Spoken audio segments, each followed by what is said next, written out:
नमस्कार विद्यार्थी मित्रांनो, निवडणुकीचा पुढचा भाग बघतोय आपण आता. निवडणूक प्रक्रिया किंवा इलेक्टोरल प्रोसेस. ओके, आपण अधिकारी सगळे बघितले की प्रत्यक्षात निवडणुका कंडक्ट करण्यासाठी कोणत्या कोणत्या अधिकाऱ्यांची नेमणूक केली जाते. आता निवडणूक प्रक्रिया आपण सुरू करूयात. सगळ्यात आधी जाहीर होते ती म्हणजे नोटिफिकेशन, म्हणजे निवडणुकीची अधिसूचना. तुम्हाला माहित असेल बघा की ज्या दिवशी नॉर्मली अँटिसिपेटेड असतं, तर ज्यावेळी न्यूज येते की निवडणूक आयोगाने प्रेस कॉन्फरन्स बोलवलेली आहे, पत्रकार परिषद बोलवलेली आहे, म्हणजे लोक समजून जातात की उद्या इलेक्शन डिक्लेअर होणार आहेत. म्हणजे जेव्हा इलेक्शनचा मोसम असतो त्यावेळी, तर ती पत्रकार परिषद ज्यावेळी घेतली जाते त्याच्या लगेचच निवडणुकीची अधिसूचना जाहीर होते की बाबा अशा अशा निवडणुका आता आम्ही घेणार आहोत. ठीक आहे. सो लोकसभेच्या बाबतीत राष्ट्रपती आणि विधानसभेच्या बाबतीत राज्यपाल जारी करतात. म्हणजे सगळं काम करतं इलेक्शन कमिशनच, तयार करण्याचं काम पण इलेक्शन कमिशन करतं. पण ती ज्यांच्या सहीने निघते, ज्यांच्या मार्फत निघते, ते लोकसभेची असेल तर राष्ट्रपतींमार्फत ती अधिसूचना निघते, आणि जर विधानसभेचं हे असेल, निवडणूक असेल, तर राज्यपाल जारी करतात त्याला. आणि ज्या क्षणी हे नोटिफिकेशन निघतं, अधिसूचना निघते, त्या क्षणी निवडणुकीची अधिकृत प्रक्रिया सुरू होते. त्याच्या आधी इन्फॉर्मल प्रेस कॉन्फरन्स अमुक डमुक काही होऊ द्या, त्याच्याने अधिकृत निवडणूक प्रक्रिया सुरू होत नाही. अधिकृत निवडणूक प्रक्रिया कधी सुरू होते? ज्या क्षणी ही अधिसूचना जाहीर होते, अधिसूचना काढली जाते, त्या क्षणी अधिकृत निवडणुकीच्या प्रक्रियेला सुरुवात होते. उमेदवारी अर्ज म्हणजे नॉमिनेशन पेपर भरण्यासाठी सामान्यतः 7 दिवसांचा कालावधी असतो. लक्षात ठेवा. समजा मला जर समजा आपण लोकसभा एक्झाम्पल घेऊ, तर लोकसभेसाठी जर मला नॉमिनेशन म्हणजे उमेदवारी अर्ज भरायचा असेल, तर अधिसूचना जारी झाल्यापासून 7 दिवस मला कालावधी असतो. सो अधिसूचना जारी केल्यानंतरचा 7वा दिवस रविवार सोडून, अधिसूचना जारी केल्या गेल्यानंतरचा 7व्या दिवसापर्यंत, त्याच्यात जर रविवार असेल तर काढून घेतला जातो, म्हणजे मग 8 दिवस मिळू शकतात. ओके. हा तर तो जो 7वा दिवस असतो रविवार सोडून, अधिसूचना जाहीर झाल्याच्या दिवसापासून 7वा दिवस, तो उमेदवारी अर्ज भरण्याचा ती लास्ट डेट असते. आता बघा, हे आपलं 2024चं इलेक्शन शेड्यूल आहे. तर हे वेगवेगळ्या टप्प्यांमध्ये होणार आहे, 7 टप्प्यांमध्ये होणार आहे. तर प्रत्येक टप्प्याची अधिसूचना ही वेगवेगळ्या दिवशी येऊ शकते. ओके. म्हणजे इलेक्शन कमिशन सगळं हे डिक्लेअर करून टाकतं शेड्यूल की असं असं होणार आहे. पण शेड्यूल डिक्लेअर केलं, वेळापत्रक जाहीर केलं म्हणजे अधिसूचना निघाली असं नाही. अधिसूचना सेपरेटली निघते, ऑफिशियली निघते, राष्ट्रपती काढतात. तर ती जी अधिसूचना निघेल, त्या अधिसूचना निघालेल्या दिवसापासून 7वा दिवस हा उमेदवारी अर्ज भरण्याचा शेवटचा दिवस असतो. म्हणजे उदाहरणार्थ बघा, 16 मार्च सगळं जे डिक्लेअर झालं इलेक्शनचं शेड्यूल, ते 16 मार्चला डिक्लेअर झालं. त्याच्यामुळे ऍक्च्युली 7 फेजेस येतात. मी फक्त स्क्रीनशॉट कमी काढलेला आहे व्यवस्थित दिसावं म्हणून. तर बघा, announcement and issue of press note, म्हणजे अनाउन्समेंट म्हणजे घोषणा झाली इलेक्शनची. घोषणा कोणती? ती पत्रकार परिषदेमध्ये निवडणूक आयोगाने केलेली घोषणा. अधिकृत अधिसूचना नव्हे. तर 16 मार्चला निवडणूक आयोगाने हे केलं. काय केलं? 16 मार्चला निवडणूक आयोगाने पत्रकार परिषद घेतली आणि निवडणुकींची घोषणा केली. ओके. आता ही 7 टप्प्यांमध्ये होणार आहे. ओके. तर त्याच्यातला जो पहिला टप्पा आहे तो 19 एप्रिलचा, बरोबर. 19 एप्रिलला पहिला टप्प्यामध्ये मतदान होणार आहे. त्याची अधिसूचना 20 मार्चला जाहीर होणार होती. म्हणजे 16 मार्चला प्रेस कॉन्फरन्स झाली, पण 20 मार्चला अधिसूचना निघेल. मग या 20 मार्च पासून 7वा दिवस बघा, 27 मार्च हा बघा last date of filing nomination, म्हणजे उमेदवारी अर्ज भरण्याचा शेवटचा दिवस. आणि त्याच्यानंतर लगेच दुसऱ्या दिवशी म्हणजे बघा 27 मार्चला उमेदवारी अर्ज भरण्याचा शेवटचा दिवस होता. 20 मार्चला काय होती? अधिसूचना जाहीर झाली होती. 27 मार्च उमेदवारी अर्ज भरण्याचा शेवटचा दिवस. 28 मार्चला त्या उमेदवारी अर्जांची छाननी होते, म्हणजे सगळं व्यवस्थित आहे का, उमेदवार काही कारणाने अपात्र तर नाहीये ना, वगैरे वगैरे. तर ही 28 मार्चला म्हणजे दुसऱ्या दिवशी होते. आणि त्याच्यानंतर बघा 2 दिवसांनी म्हणजे 28 नंतर 30 मार्चला उमेदवारी अर्ज परत घेण्याचा शेवटचा दिवस असतो, 2 दिवसांनी. ठीक आहे. आणि त्याच्यानंतर मग ही निवडणूक, साधारणतः 15-20 दिवसामध्ये निवडणूक होते. ठीक आहे. तर याच पद्धतीने बघा, आता जी 26 एप्रिलला दुसरा टप्पा आहे, 26 एप्रिलची जी अधिसूचना आहे ती निघणार आहे, म्हणजे निघाली 28 मार्चला, राईट. मग 28 मार्च पासून 7वा दिवस म्हणजे 4 एप्रिल पर्यंत उमेदवारी अर्ज दाखल करता येतील. दुसऱ्या दिवशी म्हणजे 5 एप्रिलला उमेदवारी अर्जांची छाननी होईल आणि त्याच्यानंतर 2 दिवसांनी किंवा 3 दिवसांनी मध्ये, जर रविवार येत असेल तर मग 3 दिवसांनी, रविवार नसेल तर 2 दिवसांनी उमेदवारी अर्ज परत घेण्याची शेवटची तारीख असते, राईट. तर हे अशा पद्धतीने शेड्यूल असतं, राईट. ओके. सो त्यानंतरच्या दिवशी उमेदवारी अर्जांची छाननी आणि छाननीनंतर 2 दिवसांनी पण रविवार सोडून उमेदवारी अर्ज मागे घेण्याची शेवटची तारीख. ओके. आता हा जो उमेदवारी अर्ज असतो हा एका विहित नमुन्यामध्ये नामांकन पत्र म्हणजेच उमेदवारी अर्ज भरणं आवश्यक असतं. बघा, ही जी इलेक्शन कमिशनची वेबसाईट आहे, इलेक्शन कमिशनच्या वेबसाईटवरचा हा स्क्रीनशॉट आहे बघा. तर याच्यात वेगवेगळे फॉर्म दिलेले आहेत, जो विहित नमुन्यामध्ये फॉर्म भरायचे असतात. हे बघा, फॉर्म ए आणि फॉर्म बी कशासाठी असतो? लोकसभा, विधानसभा आणि विधान परिषदा.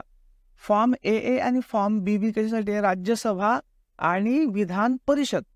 फॉर्म 2A कशासाठी आहे? Contesting election to the Lok Sabha. Okay.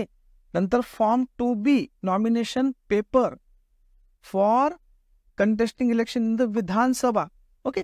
वेगवेगळे फॉर्म आहेत, म्हणजे हा वेगवेगळ्या कारणासाठीचे फॉर्म आहेत. ओके, ठीक आहे. याच्यामध्ये नाव, वय, पत्ता, मतदार यादीतला क्रमांक वगैरे यांचा समावेश असतो. आणि हे बघा, प्रस्तावक किती लागतात, म्हणजे प्रपोजर. म्हणजे प्रत्येक नॉमिनेशन मिळतात. समजा मला जर उमेदवारी अर्ज भरायचा असेल तर मला कोणीतरी प्रपोजर लागतं, म्हणजे मला माझा प्रस्ताव देणारं लागतं. ओके. तर असे प्रस्तावक म्हणजे प्रपोजर, की बाबा मी संदीप साळुंखे यांनी उभं राहावं, याच्यासाठी उमेदवारी अर्ज भरावा असा प्रस्ताव मांडत आहे, अशा प्रकारचा तो फॉर्म असतो बेसिकली. तर जर मी मान्यता प्राप्त राजकीय पक्षाचा अधिकृत उमेदवार असेल, एकतर पक्ष मान्यताप्राप्त असला पाहिजे, म्हणजे रजिस्टर्ड. दुसरं म्हणजे की त्या पक्षाचा मी अधिकृत उमेदवार पाहिजे, बंडखोर उमेदवार नाही. त्या पक्षाने जी लिस्ट जाहीर केली की हे आमचे उमेदवार आहेत, त्याच्यातलं जर मी अधिकृत उमेदवार असेल तर मला फक्त एकच प्रस्तावकाची गरज असते. काही पुस्तकांमध्ये चुकून 2 लिहिलेले आहेत, तर 2 नाही, एकच प्रस्तावकाची गरज असते. ठीक आहे. हे लेटेस्ट सिच्युएशन आहे, ही बदलू शकते वेळोवेळी. आणि जर मान्यता प्राप्त राजकीय पक्षाचा अधिकृत उमेदवार मी नसेल, म्हणजे उदाहरणार्थ मी जर अपक्ष उमेदवार असेल तर मला 10 प्रपोजर लागतात, म्हणजे 10 मतदार यादीतल्या लोकांनी माझा प्रस्ताव मांडणं आवश्यक असतं, खाली सह्या लागतात. आणि हे प्रस्तावक स्वतः त्याच मतदारसंघातले नोंदणीकृत मतदार असले पाहिजेत. म्हणजे माझं नाव जर प्रपोज करायचं, समजा जळगाव लोकसभा मतदारसंघातनं जर मला उभं राहायचं असेल तर जळगाव मतदारसंघाच्या मतदार यादीत जो इलिजिबल एखादा मतदार आहे, पात्र मतदार आहे, त्याने माझं नाव प्रपोज केलं पाहिजे. जर मी रेकग्नाइज्ड म्हणजे मान्यताप्राप्त राजकीय पक्षाचा अधिकृत उमेदवार असेल तर. आणि जर मला अपक्ष लढवायचं असेल, जळगाव लोकसभा मतदारसंघातनं लढायचं असेल तर जळगाव मतदारसंघाच्या मतदार यादीमधले 10 पात्र उमेदवारांनी माझं नाव प्रपोज केलं पाहिजे. क्लिअर? राईट. पुढे अनामत रक्कम. आता बघा, लेटेस्ट अनामत रक्कम आहे. अनामत रक्कम या वेळोवेळी बदलत गेलेल्या आहेत. निवडणूक आयोगाने अनामत रक्कम ही वाढवलेली आहे वेळोवेळी, जेणेकरून जर अनामत रक्कम खूप कमी ठेवली तर कोणीही उठतं आणि उमेदवार अर्ज भरू शकतो आणि निवडणूक यंत्रणेवरचा ताण वाढू शकतो. म्हणजे जे सिरियस नाहीत उमेदवार ते पण उभे राहू शकतात. म्हणून अनामत रक्कम ठेवण्यात आलेली आहे. ती म्हणजे बघा, लोकसभेसाठी ओपन गटातला उमेदवार असेल तर 10,000 रुपये आणि SC ST मधला असेल तर 5,000 रुपये. सो 10 आणि 5 लक्षात ठेवा लोकसभेसाठी. आणि विधानसभेसाठी जर सर्वसाधारण गटातला म्हणजे ओपन कॅटेगरीतला उमेदवार असेल तर 5,000 आणि SC ST कॅटेगरीतला उमेदवार असेल तर 2,500 रुपये. सो 10, 5, 5, 2.5 असं लक्षात ठेवा लोकसभा, विधानसभा. आणि ही अनामत रक्कम जर एकूण पात्र मतं जी आहेत, म्हणजे एकूण जी व्हॅलिड वोट्स आहेत, पात्र मतं आहेत, बाद झालेली मतं नाहीत, जी पात्र मतं आहेत त्याच्यातली किमान 1/6 मतं जरी मतं सुद्धा जर मी मिळवू नाही शकलो तर माझी ही अनामत रक्कम जप्त. म्हणून आपण निवडणुकीनंतर असं बघतो ना की अमुक एका उमेदवाराची अनामत रक्कम जप्त झाली, तेव्हा काय समजायचं की त्या मतदारसंघामधले जे पात्र मत होते त्याच्यापैकी 1/6 मतं सुद्धा त्या उमेदवाराला मिळाली नाहीत. ओके, हे झालं. फॉर्म भरला, त्याच्यासोबतचं सिक्युरिटी डिपॉझिट वगैरे दिलं, मग त्याची अर्जांची छाननी होते. आणि मग जर काही कारणाने उमेदवार पात्र नसेल तर तो अर्ज बाद ठरवला जातो. उदाहरणार्थ उमेदवार समजा 25 वर्षांपेक्षा कमी असेल, लोकसभेला मिनिमम वय किती आहे? 25 वर्ष. समजा 25 वर्षापेक्षा कमी असेल, त्याने अनामत रक्कम भरलेली नसेल, त्या लाभाचं पद धारण केलेलं असेल, कारण लाभाचं पद धारण करणाऱ्याला निवडणूक लढवता येत नाही, तर ते जर लाभाचं पद धारण केलं असेल किंवा देशात कुठेही मतदार म्हणून नोंदणीकृत तो नसेल, मतदार म्हणून तो नोंदणीकृत असला पाहिजे, तोच उभा राहू शकतो. अशा काही अटी आहेत की ज्या अटींमध्ये जर तो बसत नसेल तर त्याचा उमेदवारी अर्ज बाद ठरवला जातो. आता इलेक्शन ऑब्झर्वर्स बघा, बरं, इलेक्शन ऑब्झर्वर्स हे आपण नंतर बघूयात, कारण याच्याशी रिलिव्हंट नाही येतो लगेचच्या लगेच. आपण पुढची गोष्ट बघू आधी. आता सुरू होतो निवडणूक प्रचार, राईट? निवडणूक प्रचार म्हणजे आता बघा, निवडणुकीची अधिसूचना जाहीर झाली, उमेदवारी अर्ज भरले गेले, अनामत रक्कम भरली गेली, छाननी झाली, त्यानुसार फायनल उमेदवार झाले. आता काय सुरू होईल? आता सुरू होईल निवडणुकीचा प्रचार. तर निवडणुकीच्या प्रचारामध्ये बघा की मान्यताप्राप्त राष्ट्रीय आणि राज्य पक्षांना सरकारी इलेक्ट्रॉनिक माध्यमांमध्ये, म्हणजे काय, ऑल इंडिया रेडिओ हा रेडिओ आहे सरकारी, आणि दूरदर्शन हे सरकारी चॅनल आहे, यांना या ऑल इंडिया रेडिओ आणि दूरदर्शनवर प्रचारासाठी निवडणूक आयोगामार्फत मोफत वेळ दिला जातो. म्हणजे त्यासाठी कोणाला मान्यताप्राप्त राष्ट्रीय पक्ष असला पाहिजे किंवा राज्यस्तरावरचा पक्ष असला पाहिजे, मान्यताप्राप्त. ओके. त्यानंतर मतदानाच्या तारखेला अधिकृतपणे मतदान संपण्याच्या वेळेच्या 48 तास आधी, म्हणजे 2 दिवस आधी संध्याकाळी 6 वाजेपर्यंत निवडणूक प्रचार संपुष्टात येतो. म्हणजे बघा, समजा असं आपण समजू की 15 तारखेला, आता 19 तारखेला मतदान आहेच, 19 एप्रिलला म्हणून आपण 19च घेऊ. समजा 19 तारखेला मतदान होणार आहे, 19 एप्रिलला. ओके. तर महाराष्ट्रामध्ये मतदानाची वेळ आहे सकाळी 7 ते संध्याकाळी 6. सो संध्याकाळी 6 म्हणजे 6 PM ला मतदान संपणार आहे 19 तारखेला. तर याच्या 48 तास आधी, म्हणजे बघा 18 एप्रिल 6 वाजेला 24 तास आणि 17 एप्रिल 6 वाजेला 48 तास होतात आधीचे. म्हणजे 17 एप्रिल संध्याकाळी 6 वाजेला प्रचार संपेल, त्याच्यानंतर प्रचार करता येणार नाही. आता हे 6 वाजता, पण काही म्हणजे ईशान्य भारतातल्या राज्यांमध्ये काही ठिकाणी 5 वाजताच मतदान संपतं, काही ठिकाणी 4 वाजताच मतदान संपतं. तर त्या हिशोबाने 48 तास घ्यायचे. म्हणजे त्या केसमध्ये मग 17 एप्रिलला 5 वाजता किंवा 17 एप्रिलला 4 वाजता असं ते प्रचाराचा वेळ संपेल. ठीक आहे. ओके. आता आचारसंहिता, मॉडेल कोड ऑफ कंडक्ट. आता आचारसंहिता हा शब्द आपण बघितलेला आहे. तर ज्या क्षणी निवडणुका डिक्लेअर होतात त्या क्षणी आचारसंहितेचं पालन सुरू होतं. तर या आचारसंहिता याला मॉडेल कोड ऑफ कंडक्ट असं म्हणतात, किंवा मराठीमध्ये आदर्श आचारसंहिता असंही म्हणतात. तर साधारणतः हे काय आहे, तर निवडणूक प्रचारादरम्यान सर्व राजकीय पक्षांनी व उमेदवारांनी पाळायच्या साधनसूचिता नियमांना आचारसंहिता म्हणतात. साधनसूचिता की काय केलं पाहिजे, राजकीय पक्षांनी उमेदवारांनी काय नाही केलं पाहिजे, हे नियम घालून दिलेले आहेत.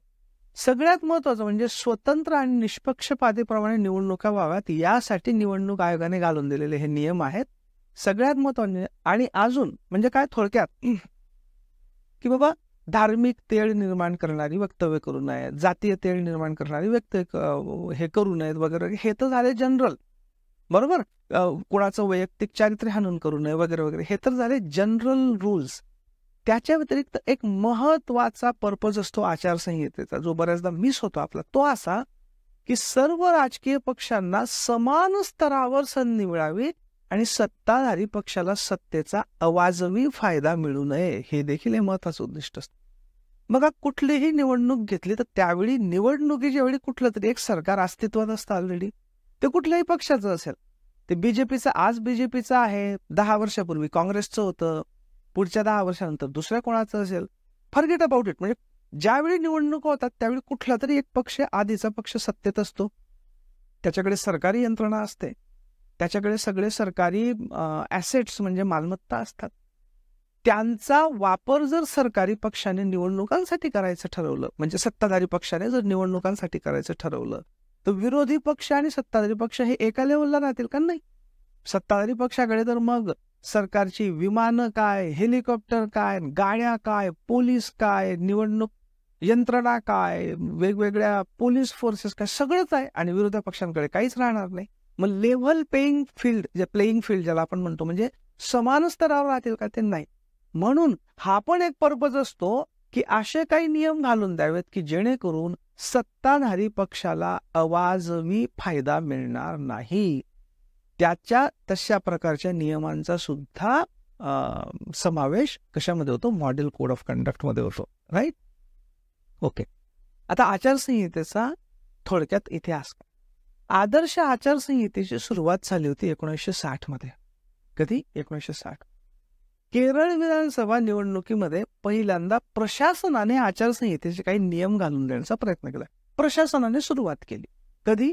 1960 मध्ये केरळमध्ये. ओके. केरळ स्टोरी ही नेहमी वेगळी असते. केरळ अनेक बाबतीत एक नंबरला आहे. मग ती साक्षरता असो की दरडोई उत्पन्न असतो, आरोग्य सेवा असो वगैरे वगैरे, निसर्ग सौंदर्य असो वगैरे वगैरे. तर आचारसंहितेची सुरुवात सुद्धा केरळमध्ये झाली 1960 मध्ये. तिथल्या प्रशासनाने काही नियम घालून देण्याचा प्रयत्न केला. म्हणजे हा सुरुवात होती ही. 26 सप्टेंबर 1968 मध्ये. 26 सप्टेंबर 1968 म्हणजे 68-69 मध्ये मध्यवर्ती नाही, मध्यावधी निवडणुका होत्या. तर या मध्यावधी निवडणुकीच्या दरम्यान निवडणूक आयोगाने किमान आचारसंहिता म्हणजे मिनिमम कोड ऑफ कंडक्ट हा लागू केला. कधी? 68-69 किंवा प्रेसाइजली लक्षात ठेवायचं असेल तर 26 सप्टेंबर 1968.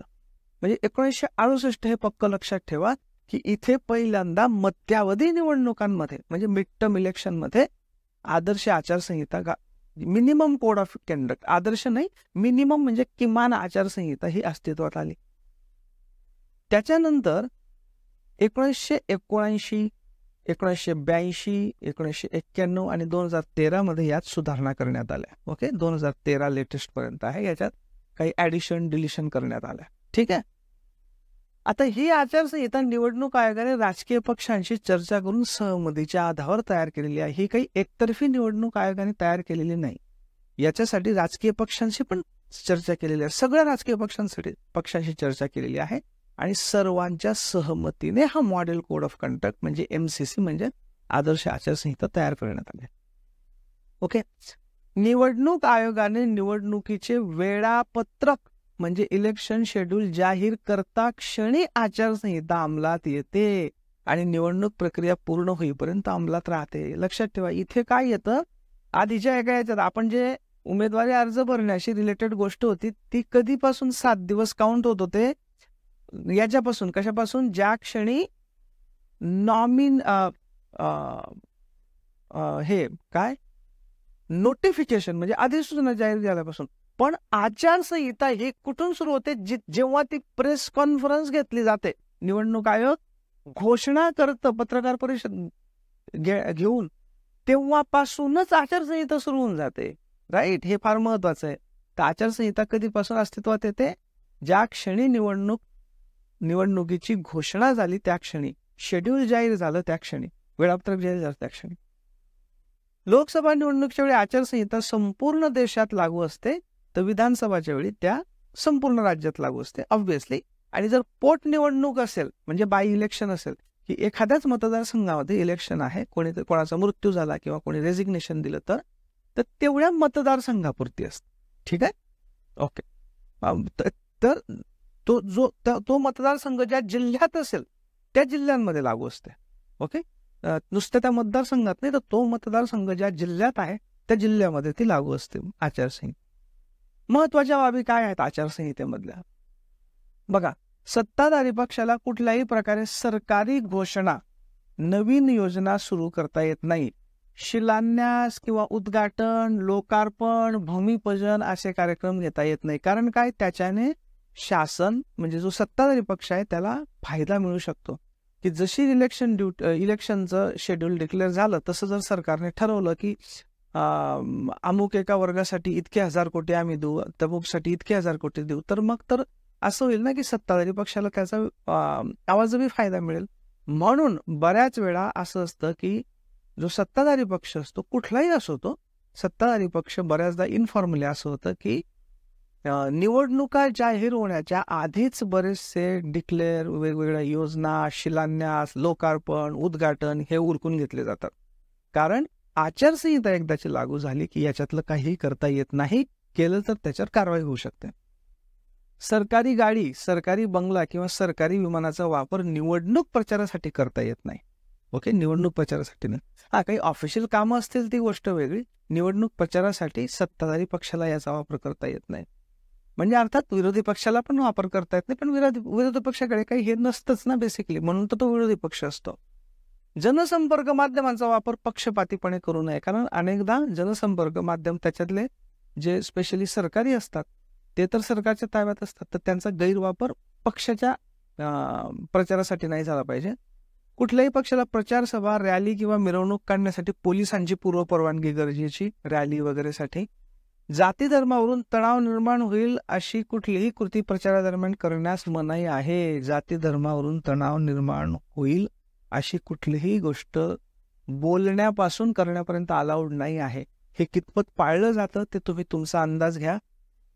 कुठलाही राजकीय पक्ष किंवा उमेदवार धर्म, जाती, पंथ या आधारे मतदारांना मत देण्याचं आवाहन करू शकत नाही. याच्यावर सुद्धा तुम्ही विचार करा की कुठलाही राजकीय पक्ष किंवा राजकीय नेता किंवा उमेदवार धर्म, जाती, पंथ यांच्या आधारावर मत देण्याचं आवाहन करू शकत नाही. महत्वाचा नियम आहे, कितपत पाळला जातो तुम्ही तुमचा अंदाज घ्या. राजकीय पक्ष व उमेदवारांनी धार्मिक स्थळांचा वापर निवडणूक प्रचारासाठी करू नये. मंदिरं, मस्जिद, गुरुद्वारा, चर्च यांचा वापर करू नये. हा पण एक नियम आहे. कुणाच्याही घरावर, जमिनीवर, कुणाच्याही घराच्या परिसरात, भिंतीवर राजकीय पक्षांचे झेंडे, बॅनर, पत्रक असं काहीही लावण्यापूर्वी संबंधित व्यक्तीची परवानगी घेणं आवश्यक आहे. त्याच्यामुळे उद्या जर तुमच्या घराच्या भिंतीवर कोणी इलेक्शन सिम्बॉल रंगवायला आलं, पोस्टर चिकटवायला आलं, तर तुम्ही म्हणू शकतात की आदर्श आचारसंहितेनुसार तुम्ही आमची परवानगी घेणं गरजेचं आहे. जर आम्ही परवानगी देत नसू तर तुम्हाला हे करता येणार नाही असं तुम्ही म्हणू शकता. मतदानाच्या दिवशी दारूची दुकानं बंद असतात. प्रचारादरम्यान किंवा मतदानाच्या दिवशी दारू अथवा पैसे वाटण्यास मनाई असते. हे पण कितपत पाळलं जातं तुम्ही तुमचा अंदाज घ्या. तुम्ही सगळे तरुण आहात, स्पर्धा परीक्षांची तयारी करता आहात, गाव खेळांमध्ये तुम्ही पण याच्यापूर्वी मतदान केलेलं आहे. ग्रामपंचायतीच्या मतदानापासून, ग्रामपंचायत काय, सोसायटीचं मतदान, सोसायटीच्या मतदानापासून लोकसभेच्या मतदानापर्यंत दारू किंवा पैसे वाटायला मनाई हे किती पाळलं जातं हा तुमचा अंदाज तुम्ही घ्या. मतदान केंद्राजवळ कुठल्याही राजकीय पक्षाची किंवा उमेदवाराच्या समर्थकांची गर्दी जमू नये. ओके, जनरल आहे. मतदानाच्या दिवशी लागणारे पक्षांचे बूथ साधेपणाने लावलेले असावेत. त्याच्यात प्रचार साहित्य किंवा मतदारांना बोलवणारी कुठलीही गोष्ट नाही असायला पाहिजे. कारण प्रचार 48 तास आधीच थांबलेला असतो. निवडणुकीच्या दिवशीच्या मतदान संपण्याच्या वेळेच्या 48 तास आधी.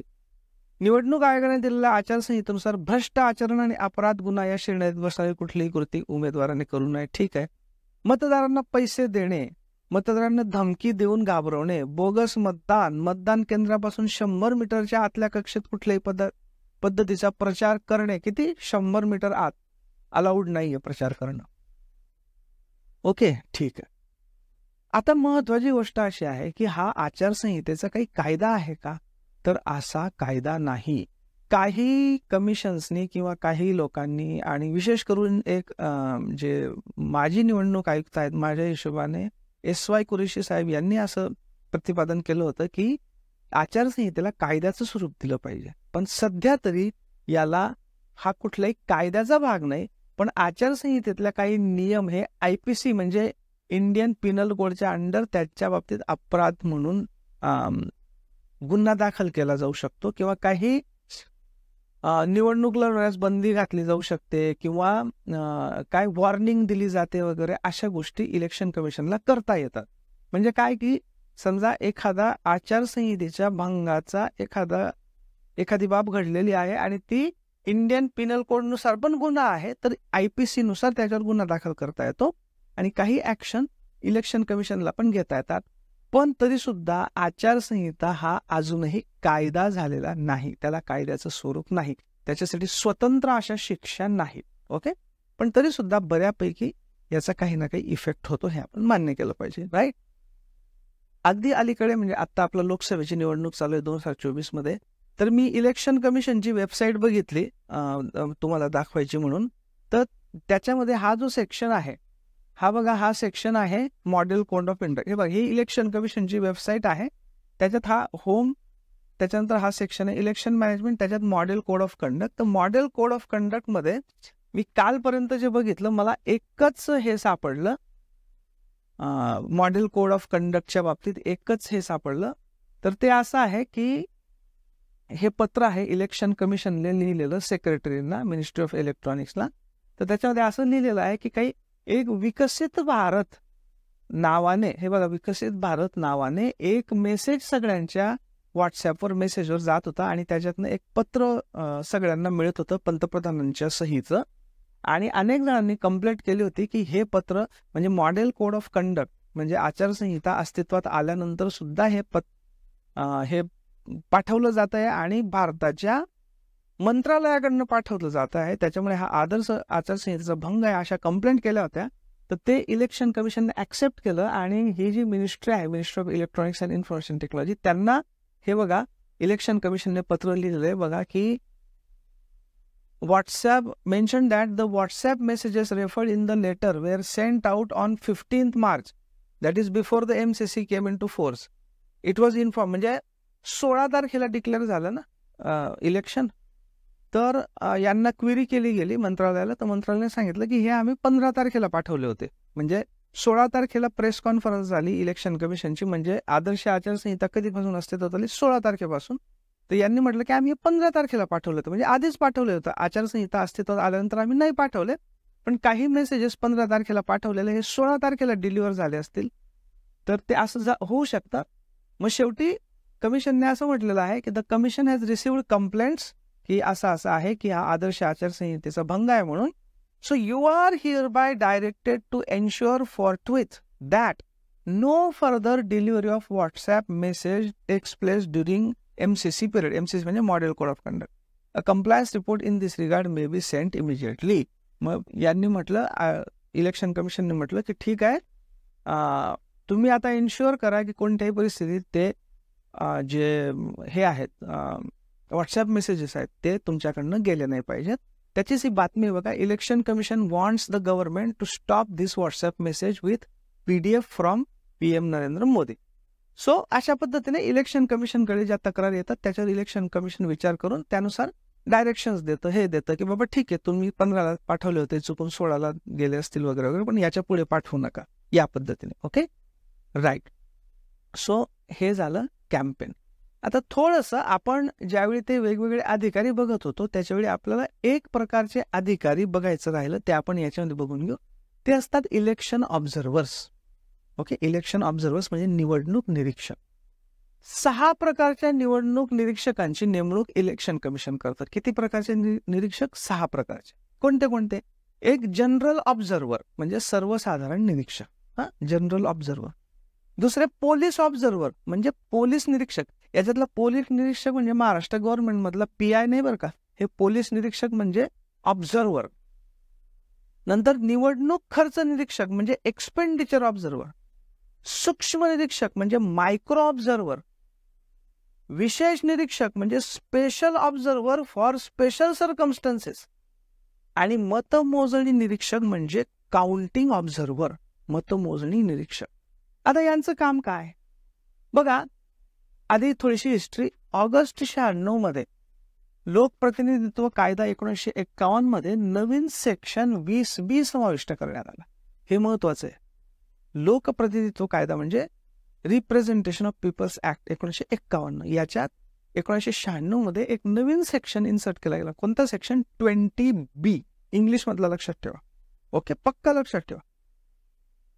त्यानुसार निवडणूक आयोगाला निरीक्षकांची नेमणूक करण्याचा अधिकार मिळाला, की निवडणूक आयोग आपल्या पद्धतीने काही निरीक्षक नेमू शकतो. त्या अधिकाराचा वापर करून निवडणूक आयोग निरीक्षक नेमतो. मग सर्वसाधारण निरीक्षक म्हणजे जनरल ऑब्झर्व्हर काय, तर तो उमेदवारी अर्ज भरण्यापासून तर निकाल जाहीर होईपर्यंत जी सगळी निवडणूक प्रक्रिया आहे तिच्यात सतत निरीक्षण करतं, आणि त्याच्यात जर कुठली अनियमितता, इरेग्युलरिटी सापडली तर तो इलेक्शन कमिशनला कळवतो. ऑब्झर्व्हरने असं स्वतंत्रपणे काही कारवाई करायची नसते. तो एक प्रकारे निवडणूक आयोगाचे कान आणि डोळे म्हणून काम करतो, कारण निवडणूक आयोगाला प्रत्येक ठिकाणी जाणं शक्य नसतं. तर हे जे जनरल ऑब्झर्व्हर आहेत ते अगदी उमेदवारी अर्ज भरण्यापासून तर निकाल लागेपर्यंत त्या मतदारसंघातल्या सगळ्या प्रोसेसवर लक्ष ठेवतात, आणि काही अनियमितता जर त्यांना दिसली तर ते लगेच इलेक्शन कमिशनला कॉन्फिडेन्शियल पद्धतीने कळवतात. ओपनली नाही. ते कधी पत्रकार परिषद घेणार नाहीत, ते इव्हन जिल्ह्याच्या यंत्रणेशी सुद्धा काही बोलणार नाहीत. ते सरळ इलेक्शन कमिशनला कळवतील आणि कॉन्फिडेन्शियली म्हणजे गोपनीय पद्धतीने कळवतात. Okay, right. सो ते इलेक्शन कमिशनचे कान आणि डोळे म्हणून काम करतात. कोण? General observer. त्यांचे अहवाल गोपनीय असतात. हे साधारणतः खूप वरिष्ठ प्रशासकीय अधिकारी जनरल ऑब्झर्व्हर नेमले जातात. आता पोलीस ऑब्झर्व्हर हे साधारणतः भारतीय पोलीस सेवेतले म्हणजे IPSचे अधिकारी असतात. तर ते स्पेसिफिक कशावर लक्ष ठेवतात, की त्या मतदारसंघामधली जी कायदा सुव्यवस्था आहे, स्पेशली जे संवेदनशील मतदारसंघ असतात, की जिथे हिंसा होण्याची शक्यता असते, काही लढाई भानगडी होण्याची शक्यता असतात, कायदा सुव्यवस्थेची प्रॉब्लेम निर्माण होण्याची शक्यता असतात तिथे. ओके, तर ते कायदा सुव्यवस्थेवर लक्ष ठेवतात. आणि नागरी प्रशासन जिल्ह्याचं, बघा जिल्ह्यामध्ये जे कलेक्टर वगैरे असतात हे नागरी प्रशासन असतं, आणि SP वगैरे असतात हे पोलीस प्रशासन असतं. तर जे नागरी प्रशासन आहे ते आणि पोलीस प्रशासन यांच्यामध्ये समन्वय साधणं हे त्यांचं मुख्य काम असतं. कोणाचं? पोलीस निरीक्षक म्हणजे पोलीस ऑब्झर्व्हर. एक्सपेंडिचर ऑब्झर्व्हर्स. आता आपण पुढे बघणारच आहोत की प्रत्येक उमेदवाराला पण आणि पार्टीला पण किती खर्च करायचा याच्याशी रिलेटेड काही नियम आहेत. विशेष करून उमेदवाराला काही लिमिट घालून दिलेलं आहे खर्चाचं. तर पैशांचा आवाजही वापर तर होत नाहीये ना मतदारांना इन्फ्लुएन्स करण्यासाठी. जे खर्चाचे लिमिट आहेत ते पाळले जात आहेत ना, याच्यासाठी स्पेशल एक्सपेंडिचर ऑब्झर्व्हर असतात, खर्च निरीक्षक असतात, आणि सगळे आमचे IRS अधिकारी मेनली हे असतात. सो निवडणूक खर्चाच्या मर्यादा पाळल्या जात आहेत की नाही याच्यावर बारीक लक्ष ठेवणं, आणि त्याच्यात जर अनियमितता किंवा उल्लंघन असेल तर निवडणूक आयोगाच्या लक्षात आणून देणं हे ते करतात. बेसिकली प्रत्येक मतदारसंघामध्ये एक एक्सपेंडिचर ऑब्झर्व्हर म्हणजे निवडणूक खर्च निरीक्षक असतं. ते सामान्यतः वरिष्ठ IRS अधिकारी. मायक्रो ऑब्झर्व्हर्स म्हणजे सूक्ष्म निरीक्षक. विशेष करून जे संवेदनशील मतदान केंद्र असतात. आता बघा, हे जे सर्वसाधारण निरीक्षक होते, पोलीस निरीक्षक, एक्सपेंडिचर ऑब्झर्व्हर, हे सगळे मतदारसंघाच्या लेवलला असतात. जे सूक्ष्म निरीक्षक असतात ते मतदान केंद्राच्या स्तरावर येतात. आता मतदार केंद्राच्या स्तरावर असतात, म्हणजे छोट्या स्तरावर एकदम बारीक लक्ष ठेवून. विशेष करून जे संवेदनशील मतदान केंद्र म्हणजे संवेदनशील पोल बूथ असतात, त्याच्यावर मतदानाच्या दिवशी मतदान केंद्रावरचं संपूर्ण कामकाज ते सूक्ष्म निरीक्षण करतात.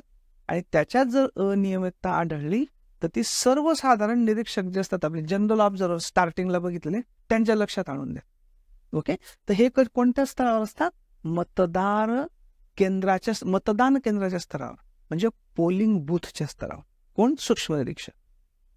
साधारणतः सार्वजनिक उपक्रमातले अधिकारी कर्मचारी म्हणजे गव्हर्नमेंटच्या कंपनीज वगैरे असतात, सार्वजनिक उपक्रम असतात, कॉर्पोरेशन असतात, हे अधिकारी कर्मचारी हे असतात. विशेष निरीक्षक असतात, स्पेशल ऑब्झर्व्हर्स फॉर स्पेशल सर्कमस्टन्सेस. काही ठिकाणी काही विशेष कारणांनी स्पेशल निरीक्षकांची गरज पडते. समजा काही संवेदनशील आहे, तिथे काही धार्मिक तेढ निर्माण झालेली आहे, किंवा तिथे काही जातीय तेढ निर्माण झालेली आहे, किंवा काही कारणाने तो संवेदनशील आहे, स्पेशल आहे, असं जर मतदारसंघ असेल तर तिथे हे असतात.